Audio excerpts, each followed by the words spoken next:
Hello everyone, my name is Priskila Dewi Awan from class C 2021. Today I will present about introducing to interpreting through the lens of history. So this is the table of contents or the material that I will present or I will explain. You can see by yourself on screen. Okay, the first is the history of interpreting, historical mentions of translation and interpreting.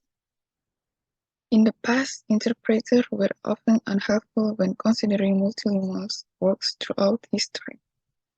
We need to think about the role of multilinguals and the role we play as language intermediaries, people who do translation without special training, during times of conquest or peacekeeping.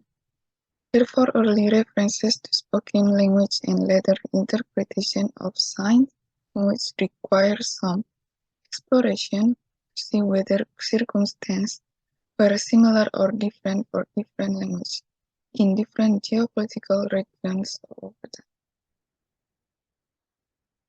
Okay, the second material is early references to sign language translation and interpreting. The earliest references to language propose translators and interpreters working either formally or informally with deaf individuals, families, and communities. This helps us to understand interpreting and specifically sign language interpreting. So the first is the Ottoman court in the 14th to 17th centuries. Early appearance and early references to sign translator. In the Ottoman court, the Sultan had many deaf servants. Why? They were considered ideal because they couldn't overhear private conversation.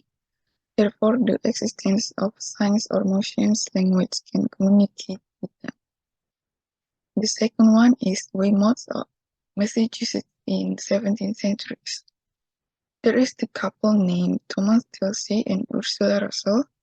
Thomas is naturally young and deaf, and he made the Paris record of his marriage by sign instead of by word. As for communication with signs. And the third one is Martha's Vineyard, on an island known for its deaf community and using a rural sign language. And the last one is the legal interpreting in 18th century London. Deaf person could be tried if they understood the signs, had a sworn interpreter, and consul appointed. However, this does not mean they could fully participate in the proceedings and also may not be able to state the difference. Okay. The last one or the last material is professionals, organizations, and education. Sign language interpreting can develop as a profession. Interpreting function is profession of access to people worldwide.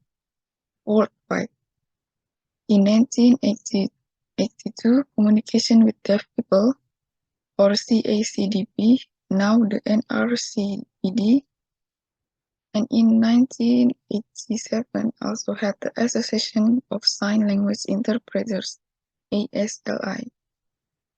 In the US, support from the Rehabilitation Services Administration, RSA, founded the National Interpreter Training Consortium in ITC, which helped establish interpreter education in 6 post-secondary institutions.